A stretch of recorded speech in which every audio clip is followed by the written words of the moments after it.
Welcome back to the Think Deeper podcast presented by Focus Press. Will Harrub here, joined by Joe and Jack Wilkie. Really excited about this week's episode and next week's episode as well. As we're kind of doing a 2-episode arc here, previewing kind of the idea of the Church of Christ on the left, kind of the more progressive side, and then next week we'll be looking at the Church of Christ on the other side, the leaning too far right side of things. And so we're just going to get into a lot of that. I'm going to let Jack intro it mostly. I did want to say, since we're getting closer to Christmas time, getting closer to the holidays, if you're like me and tend to procrastinate Christmas shopping a bit, the good news is the Focus Press store, there's still the sale going on. Jack, correct me if I'm wrong, it is 25% off. Is that correct? No, that was Black Friday, but it is normal sales now. Right. So most items have some kind of discount taken. My books, Brad's books, Joe's book, Will's books. But Joe has a couple books. Yeah, the Devo book. So yeah, I mean, a little bit of everything on there. That doesn't really count. Yeah, you contributed. So FocusPress.org/shop though, right? Yeah. So check those out. They make for great gifts. Specifically, the devotional books are really good stocking stuffers and gifts if you're looking to help somebody grow spiritually. So yeah, just encourage you to check that out as we get into the Christmas season. And so yeah, with that, Jack, I am going to go ahead and hand it over to you here as we're kind of starting once again this 2-episode arc of the Church of Christ that leans left, the progressive side, and kind of obviously we want to kind of tear that apart and talk about why that's not a good thing and kind of maybe ask some open-ended questions here for discussion. And the next week we'll get into the other side. But Jack, with this week specifically focusing on the left side, the progressive side, what all did you want to bring up, at least for introduction to this episode, to kind of give people an idea of where we're headed with this?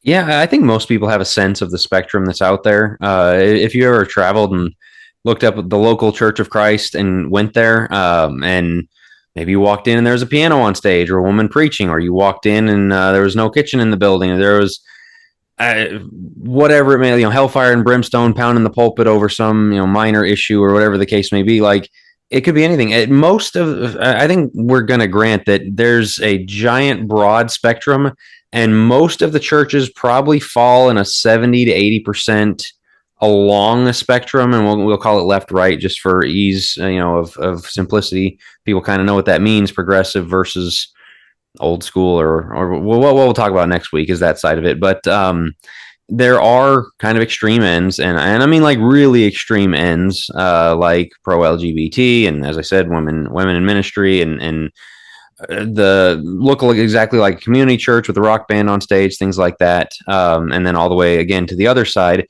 I will make a note, the non-institutional folks, we've had some requests for an episode on that. I'm just woefully ignorant about it. We're not really going to touch that. We'd like to research it and get to it at some point. That will not be part of this 2-episode arc, because I don't really know where to map them on this left-right thing or other. And so we're going to just stick to progressive, and we need a term for next week. So you guys be working on that. But yeah, the progressive side of it. Now, I want to start off by, I know a number of them. I've read some of them or watched some of their stuff to get a grasp of it. Give them some credit, because the rest of the episode is going to be where we disagree and where we see the excesses are and where things go wrong. You see a heavy grace emphasis, and again, I think this goes wrong, but I think they don't want to sit in the judgment seat of God and condemn people and stuff like that, to where they want to make sure God's love and grace are heavily emphasized. That's really good. Yes, it goes too far in a lot of different ways. And so there's that side of it. I think they get some things right, some of their critiques right about the hardline stances they see on the other side, critiques that I would share, but as with a lot of things, they see the problems, but their solutions I don't think are good solutions. Well, it's an overcorrection. Yeah, that's exactly it. So yeah, good diagnosis, wrong prognosis, wrong, whatever the term is. I shouldn't be talking medical terms. Yeah, that kind of gives us the intro of where we're going to go with this. Again, I do want to give them some credit on those things, even though, as I said, the 95% of this episode are going to be the ways we aren't giving them credit, the things we disagree with and such. But I think you guys know what I'm talking about, the kind of churches we're talking about, the kind of congregations and leadership and just the ways that it manifests. So let's go ahead and get into that a little bit. First, the universities, I think, are some of the easiest ways to map this out. Pepperdine, Lipscomb, ACU, as Dr. Brad has been dealing with. I think Harding, you can kind of start to. Uh, they have. Careful now. It's kind of Yeah. funny. For a long time, you had kind of them and maybe Oklahoma Christian and a few others in the middle, and then I don't know, Freed Hardeman and I'm drawing a blank on the right side. Where's Faulkner? Yeah, and there's Heritage Christian. So there's a few of those more towards the right side of things. But you will find some really wild stuff at Pepperdine University, at Abilene Christian University. Beliefs about the Bible and about cultural LGBTQ issues about, as well. Yeah. I mean, like they've had to deal with those things of what are we going to do about LGBT issues? Same thing with Lipscomb and creation evolution stuff and the inspiration of the scriptures, things like that. And so the universities help map those things out. And so a lot of times you can trace if a guy came from a church or came from a school and is the preacher for a church, kind of where that leads. And so just as we're mapping it out a bit, you guys add what you want to that part of it. Yeah, I find that so interesting. Like you can tell the leanings, and we used to get into this with Bear Valley, right? You get the preaching schools. No, that's a liberal preaching school, and the competition, the competition, and so you start throwing them out and such, and so I think we like to do that with our universities, but there is a legitimacy to that of like if the guy did graduate from, let's say, people may get upset about Lipscomb, but I think that's pretty far down. Pepperdine definitely. There's no question about Lipscomb now. Yeah, at this point, I think everybody's pretty. I would hope everybody's on the same page that Lipscomb is pretty progressive. But you know that this person's going to be more open-minded. So, Jack, to your point, with some of these, and we'll get into the churches here in a second, but like the good part is they are open-minded, where Church of Christ is not exactly known for open-minded. The problem is they're so open-minded that their brain falls out. There is a difference. There's a balance to be had on the progressive scale of like, that's what we do. We think deeper. We want to ask questions. And so we've been labeled as progressive because we do some of the same things. We do align with some of that going, hey, why do we do this? And why is this a tradition? And why is this, we're willing to ask questions. And so sometimes, and why we want to be very clear on this, sometimes the mere asking questions gets you labeled as a progressive. And I think there is a difference in that. I think they have taken, especially the Abilene Christians and the Pepperdines and such, they were very open-minded and willing to ask those questions, and then they just let fly, and it went way off the rails, and we want to make sure we're not there, which we'll parse out. Well, the differentiating factor for me is like, if every time you're just asking the question or just asking a question, if every time your answer ends up the more progressive side, there's not a lot of coincidence going on there. That just happens to be the correct side every time. But like, and not to necessarily, obviously, we all three of us believe that that our opinions are correct. I mean, we wouldn't believe them if we didn't believe that they were correct. And so I don't want to necessarily compare us to them, but like I would say the difference with us is we've asked questions. Sometimes we'll come down on maybe this is not the right way to go, and maybe it is the right way to go, tradition versus more progressive. And when I say progressive, I'm talking like breaking away from maybe what we would consider to be man-made traditions. I feel like the three of us and a lot of there's a lot of people out there as well in the Church of Christ like this as well, can come down on both sides. Whereas, Joe, what you're talking about, again, we're just asking questions. We just want to ask the tough questions. And then it always ends up every time being progressive. Like that can't be the solution every time. And so to me, that's the differentiating factor there is, and that's why I think these schools also, just to stick to the schools for a second, tend to drift. It's very rarely does it seem to be a very hard, fast, wow, they, overnight they turn liberal or progressive, but more so a decision here, decision there. They asked a tough question here and it led to this. And, before you know it, 5, 6, 10 years down the road, you look up and it's like, oh, Lipscomb used to be really solid. Now they've got women up doing, leading in chapel. They've got people in their Bible department teaching that the Bible's not inspired. And, obviously that applies to Harding as well, as we've discussed. And so, that would be my contribution to this point is just asking questions does not make you progressive. What does make you progressive is if you go the progressive route every single time you ask the question. And what is the driving factor here? I think numbers is a big one. Like for the universities, it's going to be more money from donors, and it's going to be more people coming to your school because take something like Pepperdine. Man, they have a gorgeous, gorgeous campus. You're in Malibu. That's beautiful. Incredible. It's beautiful. Guess who you're going to attract in Malibu, California? You're not going to get the bastions of the faith. You're going to get progressive Californians. And so what are you going to do? You're going to align yourself with them. You're going to find your ideological shift. going that direction. And like you said, Will, you ask questions, but what's at the basis of them asking questions? Why do they ask the questions in the first place? Is it to draw closer to God? Is it to come to a better knowledge of the faith? Or are there underlying things? And I think this is what you get in churches, which is how is it that every single time a church starts to decline in numbers, they start asking questions and rethinking instruments. They start rethinking. We've restudied it, right? We've restudied it. Like, that's very convenient. This is because all of a sudden you wanted to restudy to draw closer to God, or you started to see the shift in numbers and you got a little freaked or a little spooked and you decided to do something about it. So I don't know. To me, that's a big one. Jack? I disagree that it's a numbers thing. I could see like a Pepperdine that's going to be kind of their pool to draw from. I think what you've seen, and I know from people on campus with stories of a couple of these that we talked about are a little more central, they present as being biblically solid, biblically conservative or whatever to the parents and in their recruiting efforts. And then the kids get on campus and, here's this woman preaching this week. Like, that's true. And so, because they know financial, people aren't going to send their kids here, things like that. We're going to, and so they're kind of playing both sides a little bit on that kind of thing. And so I don't think it's purely numbers. I do believe there is an ideological belief there. The harshest, not harshest, but like the most difficult reading of it you could have is just the praise of men. Like, these are things the culture wants us to, be more egalitarian and just compromise on all kinds of things. So we will. And so there's that side of it. One other thing I'm going to add is academic Christianity drifts that way. I mean, this has been something that's been, Machen wrote Christianity and Liberalism 100 years ago on people in the academic spheres who were trying to undermine God's creative acts, undermining the authority of the scripture, undermining all kinds of things like that. And so the more you study and bring those into schools, these things come out. So sorry, go ahead, Will. Sorry, Will. There's a long go ahead, history Joe. there. Finish your thought. No, I'm just curious why you think that is, because I think that's very much in line with the idea of this episode with progressivism. You do see that in higher education. You see these solid preachers. They go on to get their master's, maybe they go on to get their PhD, and all of a sudden their PhD thesis is on something that you're going, what? Matthew didn't actually write Matthew or something along those lines, right? The synoptic problem and things like that. And so they start coming down on these real weird, well, we all know Genesis, that's not exactly how it happened. It's more along that Jordan Peterson, like it's just archetypes and things like that. Why? Why does it have to drift that way?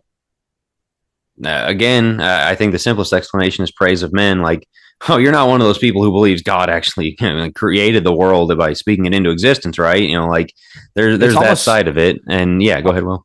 I was going to say almost an intellectual intimidation factor in the sense of I typically think of that in the evolutionary creation terms, where like evolutionists will, tell college students, all the smart people believe this.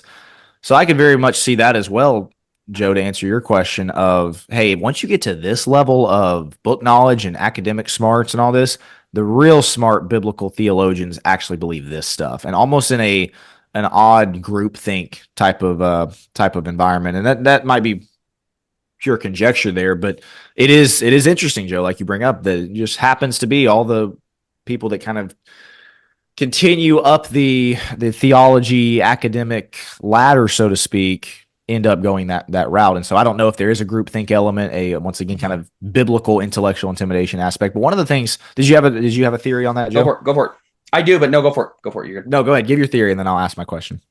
I think when you start with the premise of I have to come up with something new for a thesis, I'm gonna view it from a different standpoint. I'm gonna, I really want to dig into this thing. Like, there's a lot of as it talks about in 1 Corinthians, he came with kind of the base things of the world. Like, there's nothing special about the gospel that, the Son of God came to die on a tree. There's not a whole lot of wisdom from the Greeks. And I think that's where you start to blend the wisdom of the Greeks. And you really want to like outsmart yourself in this, professing to be wise, they became fools, Romans 1, right? So I think the longer you have to just stew on, well, give me something that's slightly different for the sake of being different, I think that's I don't think that's all of it, but I think that's an element. You can even see that in sermons or in preaching within the Church of Christ. And I've had to catch myself of like, this is a basic text, not basic. This is a well-known text. I just need to preach what it says and not try to come up with some new illustration, new thing. But I completely agree with you. You hear that in sermons of like, sounds bad, but like, okay, you're just trying too hard at that point. Like, that's not what that says. You just had too much time in your office to sit there and think about what new way you could present that particular passage or whatever. And so that's an interesting point. The question I wanted to ask as we continue to try to hopefully describe what we're talking about here, just in case that there's people who are maybe still unfamiliar with it. I was going to ask you guys, I put down a list of like, what are the characteristics of this progressivism in the Church of Christ, like the Church of Christ left, whatever word we want to use. What are some characteristics? So I'll kind of give my list, and then if I'm leaving anything out blatantly, just as we once again continue to try to add color to this image of what specifically we're talking about. But one of the ones that I thought of, and I guess I'm kind of going away from the schools and now focusing more on congregations and specifically church leaders and prominent voices. Being overly critical of quote unquote too religious or Pharisaical Christians. That's to me one big characteristic is the criticism. If there's a big major issue, the criticism is usually directed at the people that are being too Pharisaical or too legalistic is another word that's used. Being quick to defend the world is another one that I had. And we've talked about that before when we did our kind of Olympic controversy episode of like, they're very quick to jump to the defense of the world and a lot less quick to jump to the defense of the church. I put on there they in some cases can have let's worry about more important things type of attitude, and almost kind of like an air of, you're actually worried about, what instruments you can use, or you're really worried about if a woman can get up and teach. Like, we have more. Let's just teach Jesus, like that kind of attitude. I'm probably not really wording that very well, but I feel like that's one. And then finally, I put an imbalanced desire to stay relevant with the culture. I think it's probably a noble thing to try to stay relevant with the culture in the sense of like knowing what's going on, knowing how to reach people, knowing what your people are dealing with.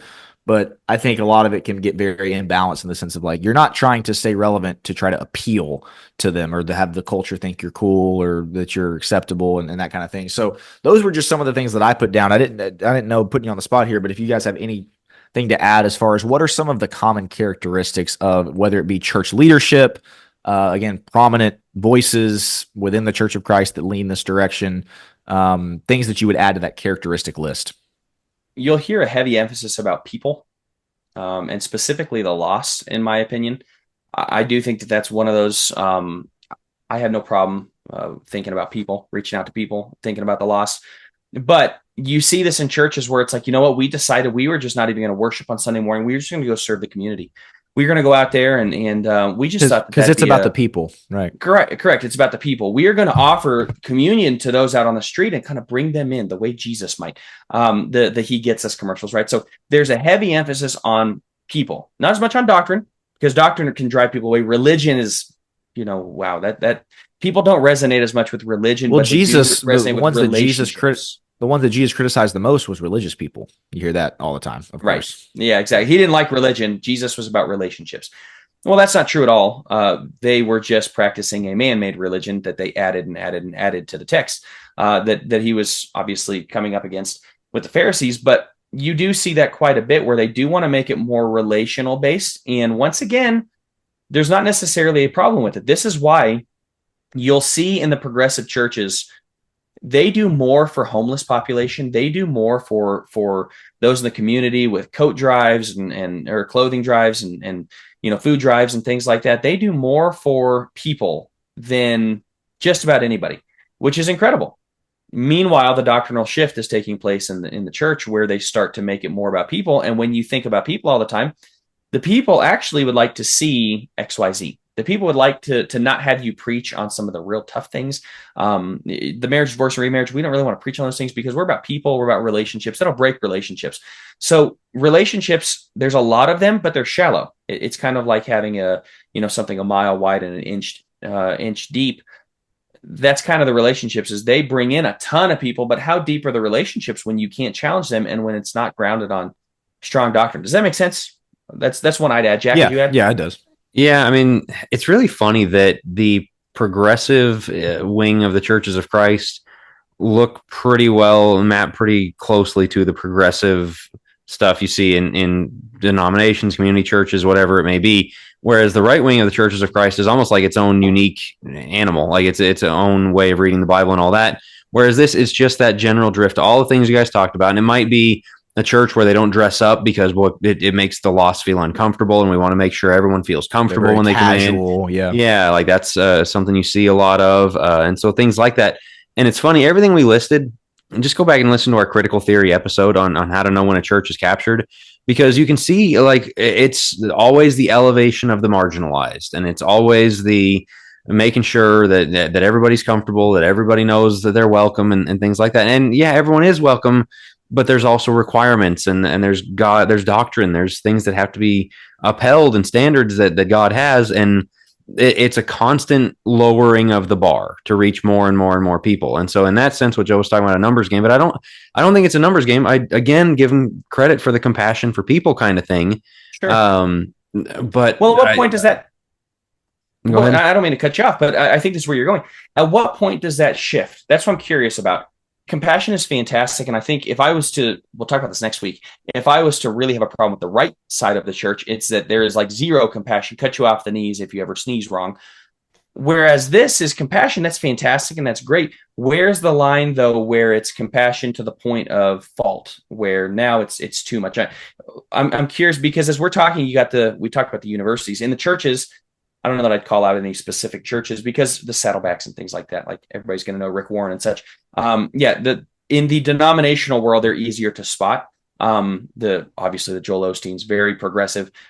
Church Christ, they're a little harder to spot, and yet they are out there. At what point has that compassion, which we do stand for, we do think is fantastic, at what point does that turn too progressive?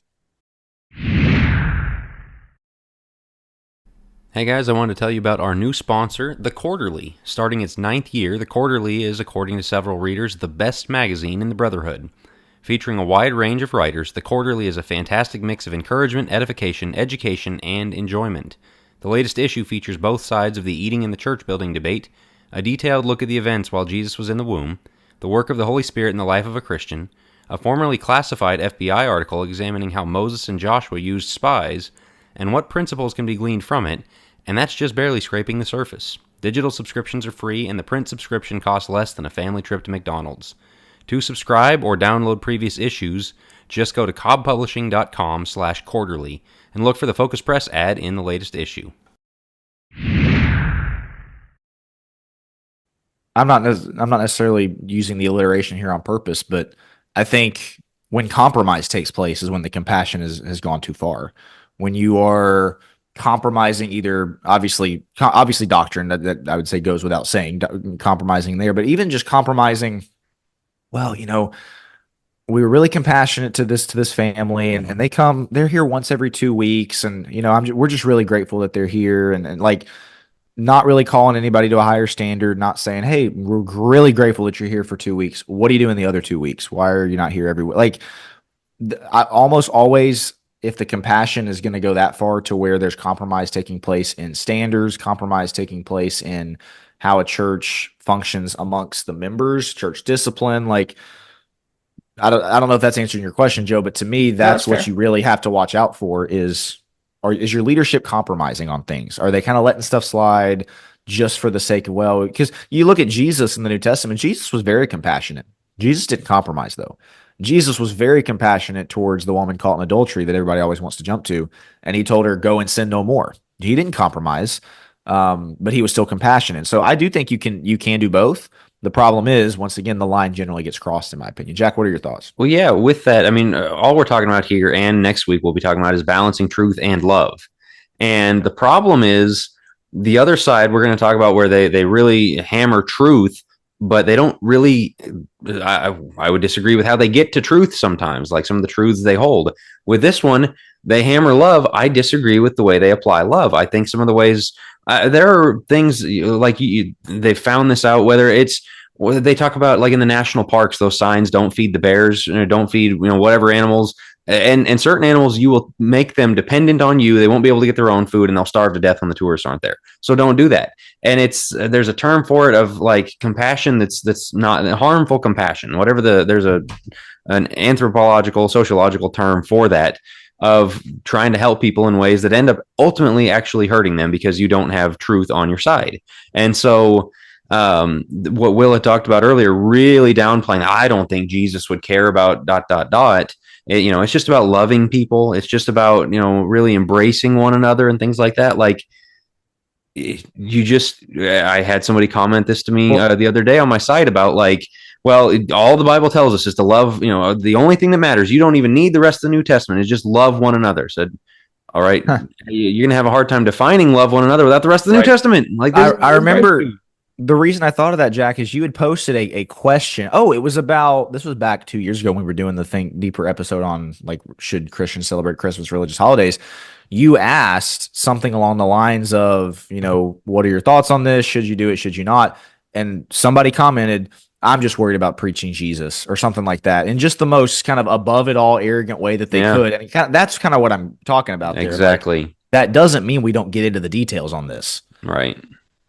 Yeah, your point, Will, I think is right on the compromise. The problem is they may not see it as compromise. So take something, for instance, big one going around. I think we talked about this. I know we talked about it a lot off air. I can't remember how much we talked about it on air.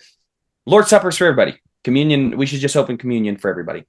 To me, that is a progressive shift. That is, now I would look at it and go compromise, to your point, Will. I think that's just a compromise. But they don't, you're saying. They don't. Yeah, that's the problem. They don't. They're going to look at it as the more loving thing. They're also going to look at it as it's a different interpretation of Scripture, rather than seeing it as a closed thing for the believers, which I think is pretty obvious personally in the text. They don't see it that way. And so I would agree that I'd look at it as compromise. What would you say to the average person in their church, though, where they present this? They're not presenting to the church like, hey, guys, we're going to compromise on this one. That's not at all how they do it. They're going to present it as the more loving thing. We've studied this. Obviously, academia matters a lot to the progressive churches, and so they can always call back on academics who agree with them. So you're the average person going to this church, and boy, they're bringing out all the big guns, and boom, boom, boom. This guy believes it, and this guy says it. And I was doing the study in the Greek, and you go, I don't know Greek. So boy, that sounds legit to me. How would you, I'm putting you guys on the spot with this, but this is, I guess, the biggest question, because I don't think the preacher class likes us a ton. We're talking to the average person in these churches. What would you say to them? How do they recognize when they've been in, and Jack, as you said, we've already seen the church captured one. We've already done that one with critical theory. But like, what advice would you guys give them for understanding when their church is going progressive? We look at it and say, well, it's compromise. How do they know if it's compromise, especially depending on how it's presented? Does that make sense? That question makes sense? I'm putting you on the spot a little bit with that, but I think one of the things that you see is, well, hey, the Bible says this. Well, actually, here's my 20-page paper on why not. And as I said, on an episode a few months ago, one side oversimplifies the complicated, the other side overcomplicates the simple.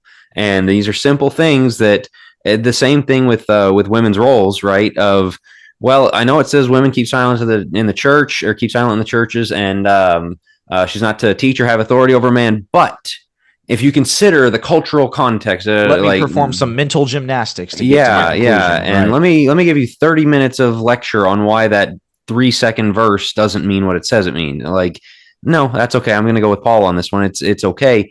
And so you see that happening, and it's always but then when you stand against it, you look like the meanest guy in the world, and that's how, that is their incentive structure, is to look like the nice guy, is to look like the accepting guy. And that's why there's no brakes on this thing, as it keeps going more and more, and there's more acceptance, one generation after another.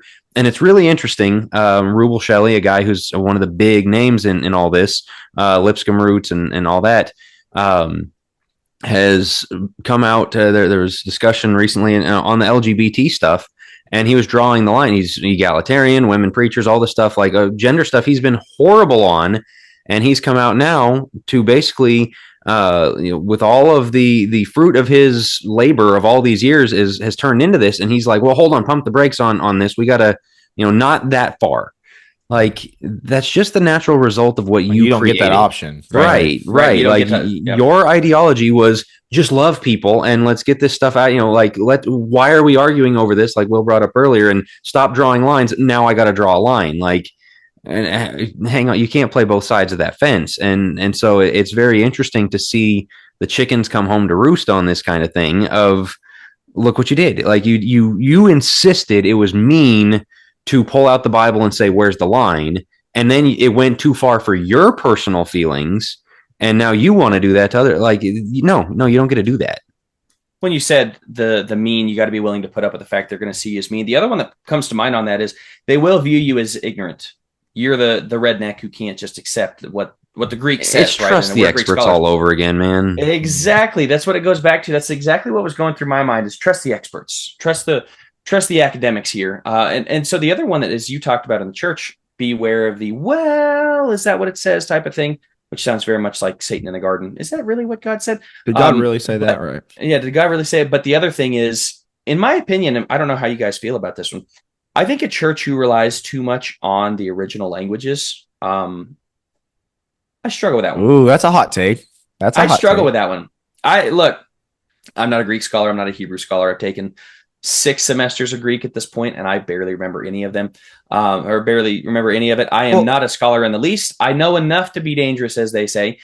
I think churches that are willing to go back to that time and again and go, well, let's look at the Greek.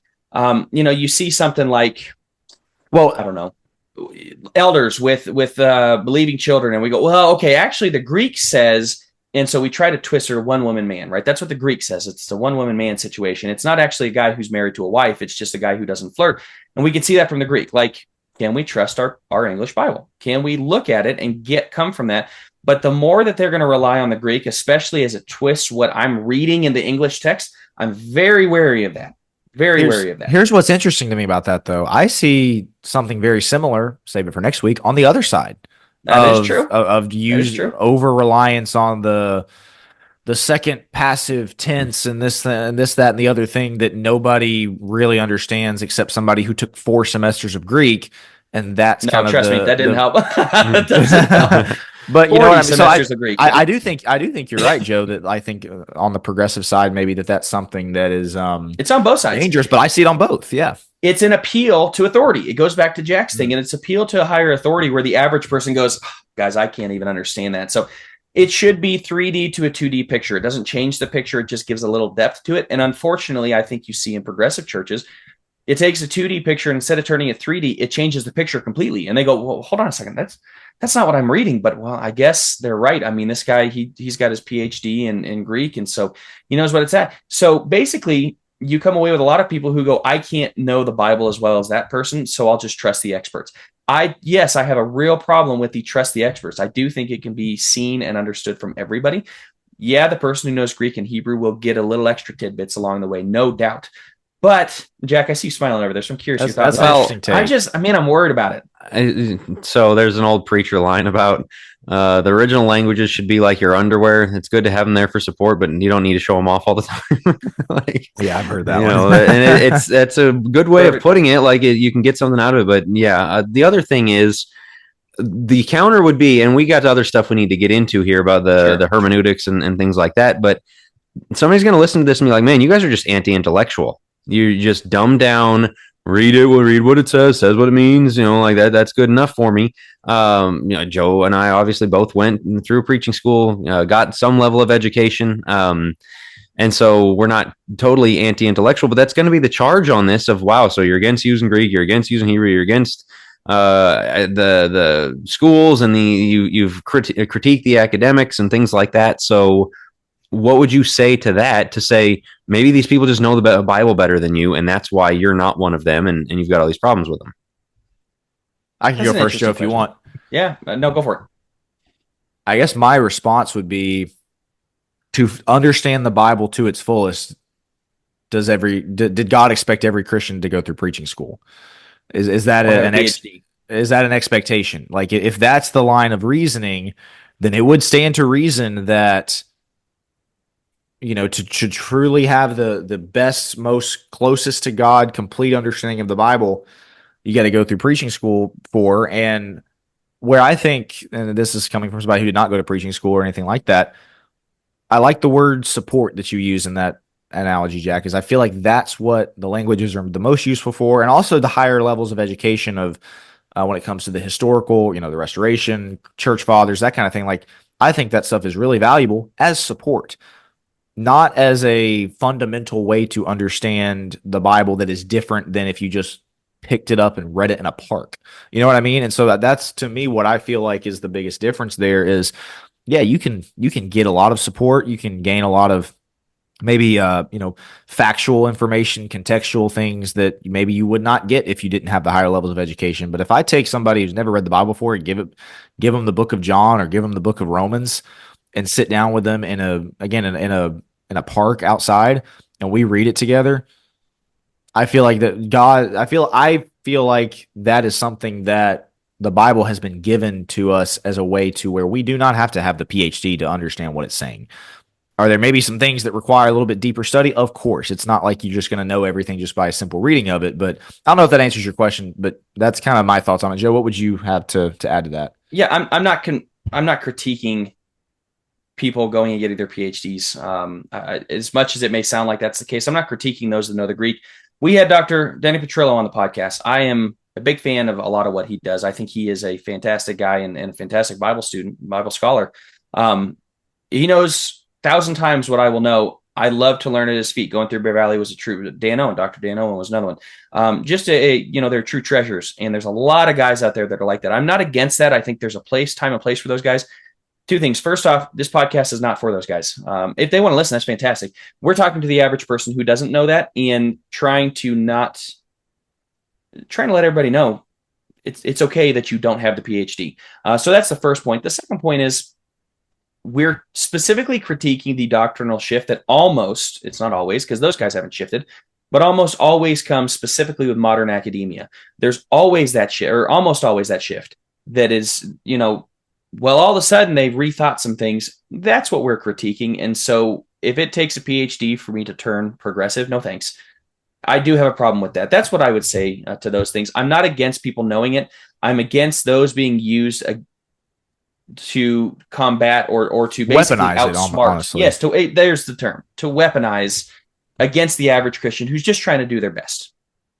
Does that make sense, Jack? What are your thoughts? How'd you answer that? Yeah, I think it does make sense. I think we got at this a little bit earlier. The idea that sometimes people in the academic world don't understand the incentives on them to, again, come up with novel things, to join the group think, things like that. Like, you don't advance. You hear those things about, oh, well, all the peer-reviewed science says the climate change is happening. Like, why? Because they won't peer review stuff that disagrees.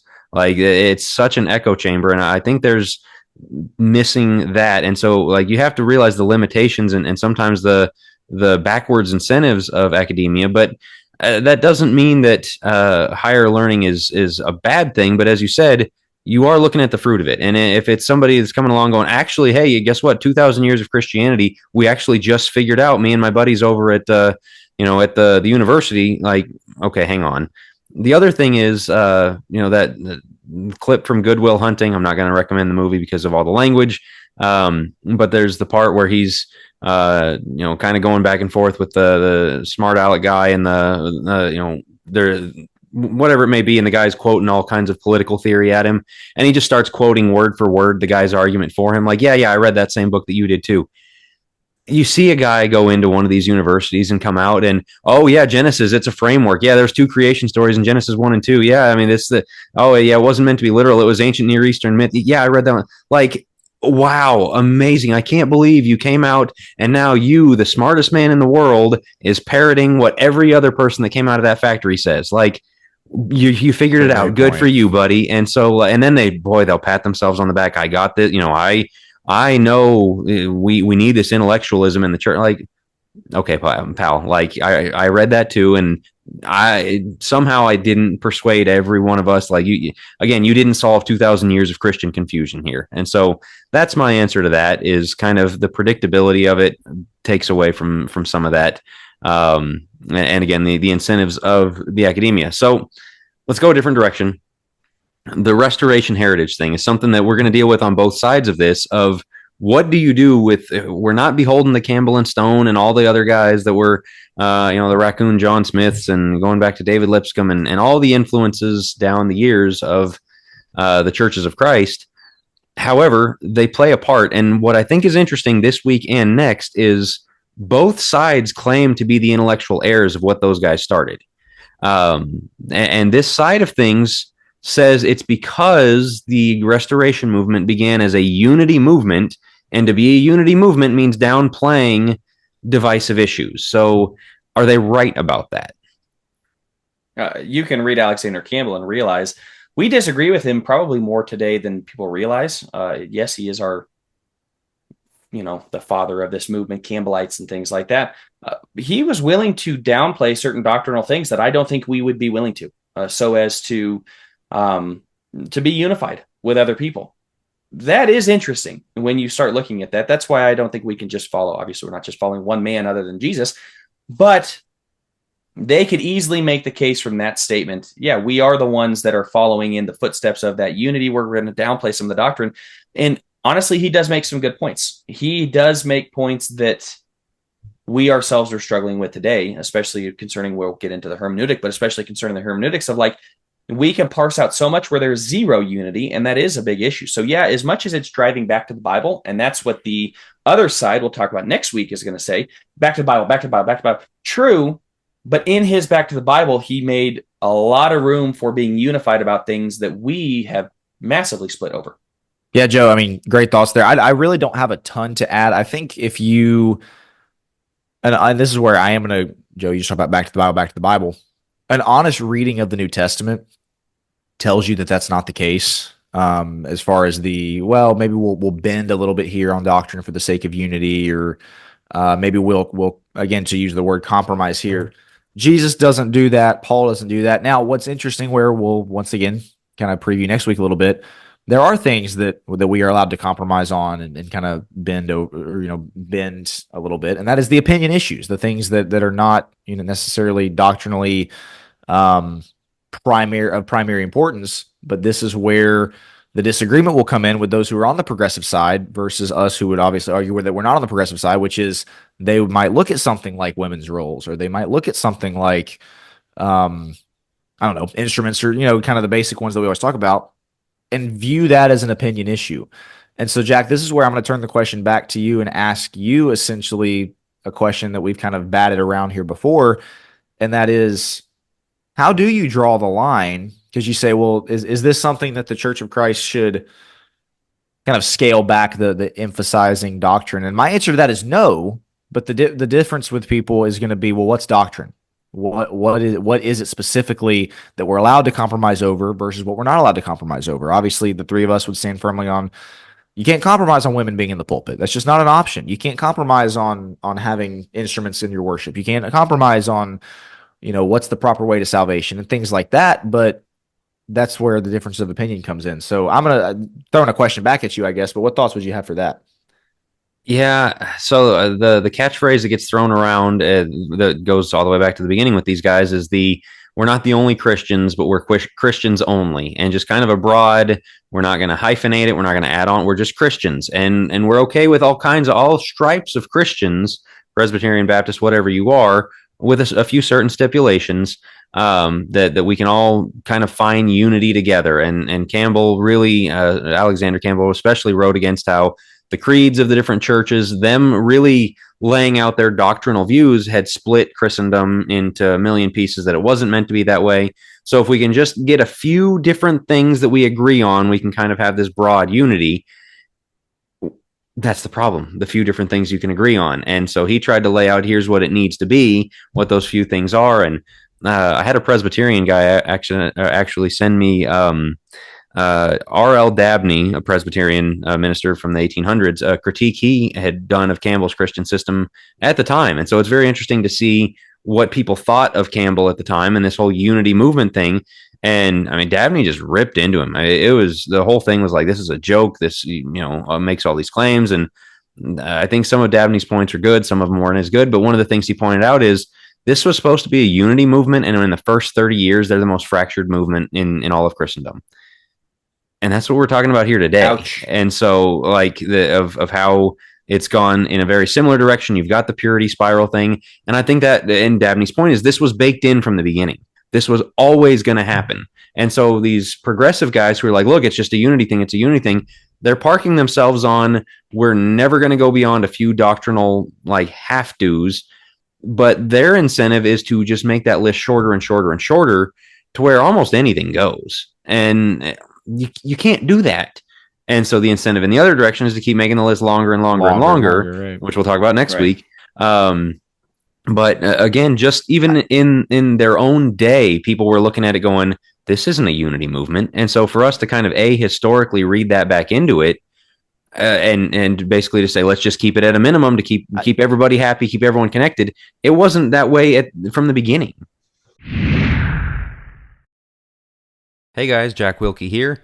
If you enjoy our work with podcasts like Think Deeper and Godly Young Men and our books, articles, seminars, and want to support the work that we do, the best way to do so is to go to focuspress.org/donate. That's focuspress.org/donate. Thanks again for listening. I guess my question with all this, and we've touched around it, but I wanted to ask it directly, is what is the primary motivation here? I think it'll be very interesting to ask that question for next week. But as far as for this week, Joe, I know you brought up numbers earlier. But overall, as far as this progressive movement goes, whether it is church leaders, again, prominent voices in the Church of Christ, or just congregations in general, what is the motivation? What is the motivation to make the list shorter and shorter? Is the motivation just numbers? I don't necessarily think so. Is the motivation really wanting to be accepted by the world? Like, is there an insecurity there? I've thrown that around as well, of like, they just really want to be accepted by those who are, think about it. Somebody who's really conservative and strict on things, no matter, even outside of the church realms, seems uncool. Like, that's not a very cool person to be around if they're really strict and kind of hard nosed about things, even if you're talking again, parents or like outside of the church. And so trying to go the other direction, that's where you get these parents who I think they're insecure in their parenthood when they're trying to be buddies with their kid and be the really cool parent and like, I'm just going to let anything go. And I think a lot of that is based in insecurity as a parent. And so it might be a weird analogy to make there, but that's my question is this motivation driven by an insecurity about not being accepted by the world, or like, what are y'all's thoughts on that? Reading it most charitably, I think they just want to see as many people labeled Christian as possible. And there is a positive way to take that. Obviously, it can go way too far really quick. Go ahead, Joe. No, I 1,000% agree with you. We talk about numbers in a bad way, like they're just trying to fill the pews. No, not that way as much as they're trying to bring in as many people as possible. When you lower the bar, you get a lot more people. You get a lot of people that look at it and go, man, I want to be part of that country club. Well, yeah, there's nothing really special about it all that much. Well, it's not so much even numbers to get in, right? It's not even so much numbers in the pews as it's at the judgment.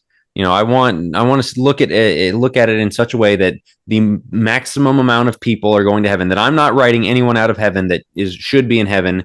And so I'm not going to emphasize something that might split me from a brother who is going to be in heaven. And like, I think there's good to that impulse there. But again, as I say, if it just goes unchecked in way too many cases. Yeah, I agree. I'm not saying it is about the numbers in the pew. I don't think people are that petty. Okay, there are a few that are that petty. I don't think most are. I think it is, we just want to see as many people become Christians as possible. And the way they see that happening is relationships. It is compassion. It is showing the loving parts of Jesus, which is great. It is fantastic. Okay, when do we get around to the doctrine? When do we get around to what Jesus actually required to take up your cross and die daily? When do we get to those parts? That's the part that is lacking in this. But yes, it is an attempt to bring people closer to Jesus. I guess that's what's always frustrating to me, doing a Bible study right now with somebody who's Baptist, kind of a group setting type of thing. And man, every time we get to a section where I'm like, okay, I really kind of want to know what this guy thinks, like what he believes, I try to ask a very specific question about, so what do you think this means specifically? Like when Jesus says, not everyone who says to me, Lord, Lord, will enter, but he who does the will of my Father. Like what specific people do you think he's talking about? And man, it is like nailing jello to a wall to get some of these. And of course, that's a denomination. It's not within the Church of Christ, but like obviously within the denominational world, to get people to say, no, I think that person would be going to hell, for instance, or I think that person is outside of the realm of being a follower of Christ. To y'all's point, it is very difficult to get somebody who is leaning progressive and continue to go that direction to say that about somebody. There's no specifics. It's all very generic and vague, and that to me is one of the more frustrating sides of this when it comes to really trying to get anywhere when you're having these conversations. Is they want to keep everything very zoomed out, generic and vague, and never, as you just said, Joe, get very specific into, okay, what did Jesus actually teach about X, Y, and Z? I don't know if that makes sense, but yeah. Look at Billy Graham. Look at the sinner's prayer. When you go to that side, how many people said the sinner's prayer thinking they are perfectly fine? It had mass appeal, a widespread audience that was willing to commit themselves to Christ and ask Jesus into their heart and all these things, which is complete bunk. It's not true in the least. Like it doesn't work. That's not how one comes to salvation. But when you do make the bar that low, and when you do make it a widespread thing that you can reach the masses, man, you got a lot of people that committed their lives to Christ. And I would bet there are some people that were at a Billy Graham, I'm about to say concert, but at a revival, and maybe they asked Jesus into their heart, and that gave them the spark that eventually led toward their baptism. I have no doubt that that would be the case. And so you could look at it and say that was bad and how it happened, but maybe there are some people that were true seekers that came out of it. But at the end of the day, I think this is progressivism, which is somebody may be able to come out of progressivism and find the true Jesus in this, but how many people are going to stay stuck in never really knowing Jesus because they only know the parts like the sinner's prayer, the parts that are presented to them. So that's the biggest issue in that. Jack, I know you wanted to get into, I don't know if you have some thoughts on that. I know you wanted to get into with some of this that we're talking about in the restoration thing and the unity movement and all that. Have you guys seen the Rick Ashley? He's a preacher in Texas with the chairs. That video. I've heard you talk about it. I've never officially. Never going to give you up, Rick Rolling. Yeah, not Astley. Actually, I know. So this guy preaches in the Fort Worth area at what I don't think it's called the biggest Church of Christ in America anymore because they are now the Hills Church instead of Richland Hills Church of Christ or whatever. But he had a video that's went semi-viral, I guess, for the Churches of Christ, and where he was talking about that impulse to keep adding on requirements to what it means to be a Christian, adding on first level issues. And he starts with a couple of chairs, a couple of guys that can sit together and, oh yeah, we're brothers, we're all that. Oh, you believe in this? Well, what about that? Oh, you believe in this? And it gets down the line to the guy that doesn't believe in Bible classes, doesn't believe in multiple cups, doesn't believe in hand clapping, doesn't believe in, this whole list of things. And now that he's kind of separated himself from everyone else on the list, and it's like, you have a good point there that there it can be hyper critical. Where do you draw the line? His chairs only moved rightward in the speech. What about leftward? And okay, yeah. Are you okay with women preachers? Are you okay with the band, big band production on stage kind of? That's what I'm getting at. The specifics. Yeah, what specifics here? Answer something like, tell me where your line is. And as you say, nail and jello to the wall. It's very hard. Okay, LGBT people. Like if somebody comes in, you're going to, a trans man, are you going to say that a man who says he's a woman, are you going to go along with that? Is that somebody who's going to be in your church? A woman who says she's a man, can she be an elder in your church because she's a man? Like, I would assume they would say no. But it's very hard to get them on the record because getting them on the record might hurt somebody's feelings one way or the other. And so you have these conversations, and it's the Hegelian dialectic thing we talked about on the critical theory thing of, well, it's kind of just throw thesis, antithesis, synthesis, kind of come together, and maybe we'll make all of our opinions fit together. Like, no, actually, at some point you got to draw a line. And so that's what you see is, when you won't draw a line, what is just inevitably going to happen is you're going to keep drifting. You're just going to keep moving in that direction. As I said earlier with Rubel Shelley, like, whoa, guys, you went too far. Like, you didn't draw the line, buddy. Now you're living with what you created. That's what's so hard about this, because is the balance. Because as I'm sitting there listening to you, Jack, like, let's just all come together and kind of bring this opinion, that opinion. Let's kind of see where we fall. Man, that is not how Jesus went about things. Jesus said, this is the way it is. I'm not, Pharisees, what's your opinion? Okay, scribes, what do y'all think here? No, he said the way it was. Obviously, he was Jesus, but Paul did the same. Here's the issue. As we're going to visit it next week, that is how the Church of Christ on the right can lean too far. Like, well, that's just how it is about every single little thing. And so, but as we're specifically focusing on the progressive side, once again, that is the difficult thing, is that bringing opinions and everybody, let's just dialogue and kind of throw this. That's just not how Jesus did it. That's not how Paul did it. That's just not what you see. And the ignorance behind that, I guess, is what's most frustrating. But I don't know if maybe that is an overcorrection from what the Church of Christ on the right, the other side, does, which is, once again, thus saith the Lord on every single issue that they can possibly draw up. So, yeah, I know we've previewed next week a ton. It will be very interesting as we're kind of looking at the complete opposite side of what we're talking about here. But yeah, as far as the progressive side goes, the ability to say this is what it says or this is just the way that it is very difficult for them to do. This is going to be a bombshell question. Oh, here goes. If you were falling on one or the other, maybe this is better saved for next week, but I'm curious, if you were to fall on one or the other, more progressive or more, we got to figure out another term for those to the right. This. Oh my goodness. More to the left or more to the right.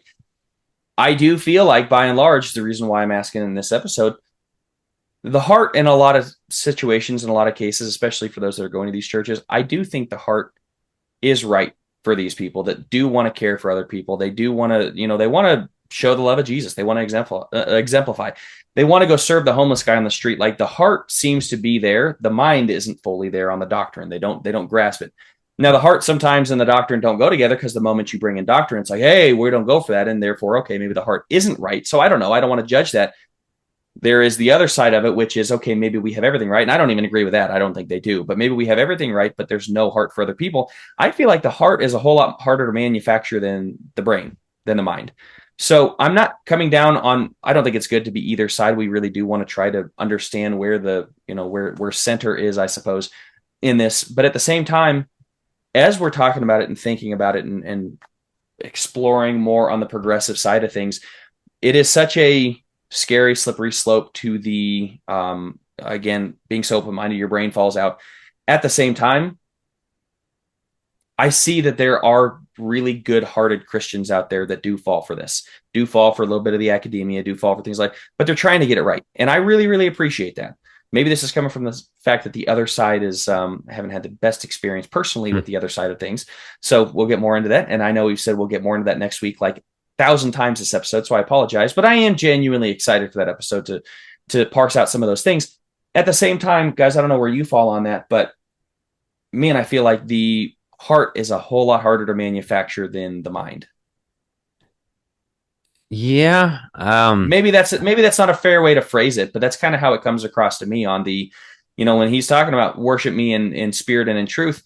These people genuinely do have a spirit. You see the people that are waving their hands and clapping and things like that. And sometimes it gets so into the theatrical, it's like, stop.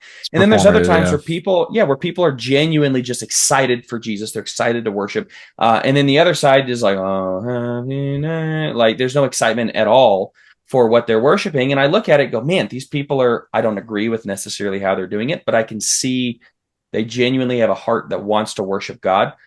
I don't know. I'm not saying that they're right in that. I think they got to get their doctrine correct, but you're saying the other side's not right either. Essentially, where one side is not right, it's just they don't have the heart. Where one side is basically all heart, all spirit, no truth. The other side's all truth, no spirit, no heart. Which side would you rather be on? I guess is kind of your question there. And yeah, that's a tough one. I mean, I think I'm going to probably save my answer for next week's episode, but it gets very difficult because you can't ever put yourself in a position where you're saying, well, at the end of the day, the heart matters more than truth. And I know that's not what you're saying, but I do feel like that is pretty dangerous territory to find ourselves in if that is kind of the conclusion that one draws. At the same time, or on the other hand, everything you're saying is I don't necessarily disagree with Joe in the sense of, if you've got all the head knowledge, you've got all the doctrinal things down pat, and you feel like you've got everything together, but man, you're just going through the motions. Your heart is not in it. You're not really there to serve God, serve people. You're just there to be doctrinally correct, and that is your spiritual identity. That's wrong also. Like, obviously, I would agree with you there, but as far as like along the spectrum, which side would I more lean? I'll save my answer for that. Jack, any closing thoughts? I know we got to wrap up soon. I don't think they're as different as you think. I think every time man's philosophy touches religion, it comes out the same way, which is self-glorification. And I think it's very easy to drift into I thank you, Lord, that I'm not like these graceless, conservatives. And then for the conservative to look across and go, I thank you, Lord, that I'm not like these doctrineless progressives. And we have to be very careful that the three of us don't go here and go, thank you, Lord, that I'm not like these people to the left and the right of me. Right. But like, that's what man-made religion does, is makes you exalt yourself. And some of the most graceless people I've ever met are progressives who see you to the right of them. And I mean, just go on attack mode. So much for tolerance at that point. That's exactly it. And so like, it all becomes a charade at that point. It's like, man, I thought you were a really accepting person. Now, I've met some who really practice what they preach, who really are that way in both directions, and you can kind of see it. And there's things I would disagree with, but at least there's a genuineness there. And maybe it's just a misunderstanding, I think, in the ways I think they take it to excess. So, I don't think the manifestations are as different. It's which one. It's almost like an in-group preference thing. It's like, who do I need to kind of show for here? Who do I need to perform for? And if it's by lowering myself and, getting down in brokenness culture kind of thing, and all of the critical theory stuff we talked about, they're going to do that and think they're better than the people who won't do that. If it's, I need to be high and mighty over here with my buddies who there's 3 of us who agree on things and everybody else is going to hell.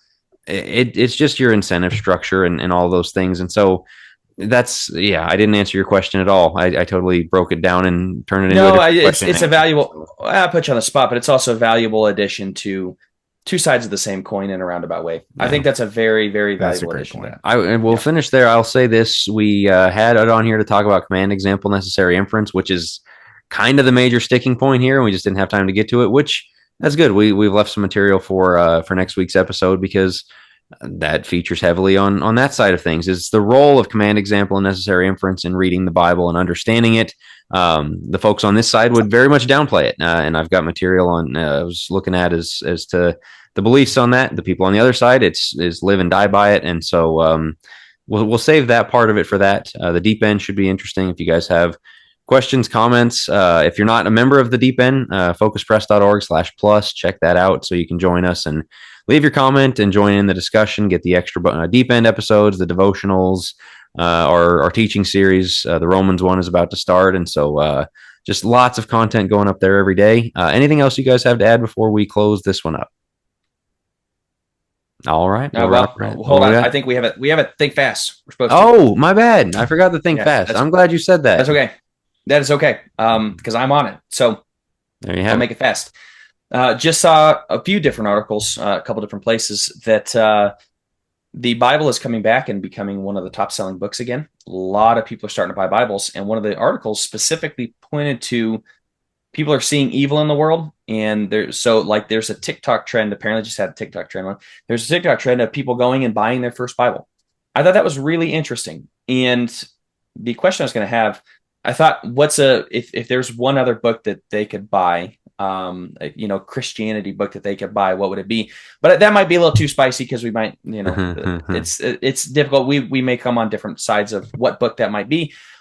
So the other question I thought was, so somebody buys their first Bible and they sit down for a Bible study with you. Where do you initially go? Ooh, where would you first open up the Bible to say, let me tell you about things? Do you go to Genesis? Do you go to John? Do you go to Matthew? Do you go to Romans? Where do you start? So, yeah, my brain goes several places here, in the sense of, first, I kind of want to know what their religious background is, but let's assume they don't have any religious background. They've never bought a Bible. They know nothing about Christianity. Yeah. And let's just say they're basically agnostic.